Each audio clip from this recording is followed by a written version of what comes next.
அம்பாள் சிஷியராக இருப்பாங்க. நிறைய கோயில பாருங்க, அம்பாள் நின்று கொண்டு இருப்பார்கள், சுவாமி உட்கார்ந்து இருப்பார் பள்ளி அறையில.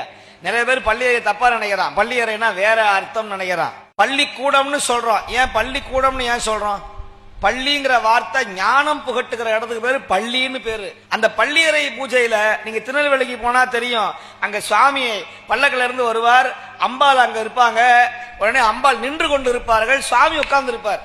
நம்மால வேற வேற கற்பனை பண்றான், பள்ளியறைன்னா வேற வேற கற்பனை பண்றான். சுவாமி பாடம் சொல்லுகிற பொழுது அம்பிகை கேட்பார்களா, என்ன பாடம் சொல்றாரு அப்படின்னு கேட்கணும்.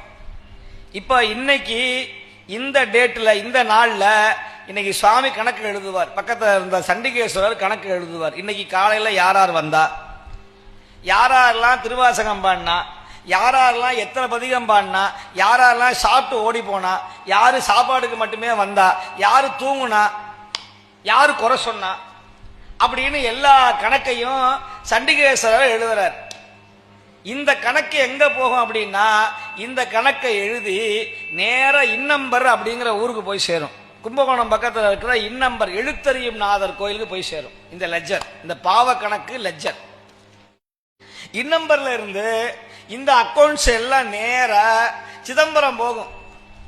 அதனாலதான் எல்லா கோயில்ல இருக்கிற பூஜை முடிஞ்ச பிறகு சிதம்பரத்துல 11 மணிக்கு பூஜை பண்ணுவாங்க இந்த பள்ளி அறைய. ஏன்னா எல்லா கணக்கும் வந்து சேரணுமே, எல்லா இமெயிலும் வரணும், எல்லா கணக்கும் வரணும். இந்த கணக்க அங்கொருத்தர் இருப்பார், அந்த சுவாமி, அந்த சண்டிகேஸ்வரர் இந்த கணக்கை எழுதி பள்ளியர்களை போய் ஒப்படைப்பார். யார்ட்ட? அம்பாள்கிட்ட. இப்ப அம்பாள் இறைவனிடத்துல இந்த கணக்கை எல்லாம், இந்த பாவ புண்ணிய கணக்கை சொல்லுவார்களாம். இதுதான் பள்ளி அறை தத்துவம்.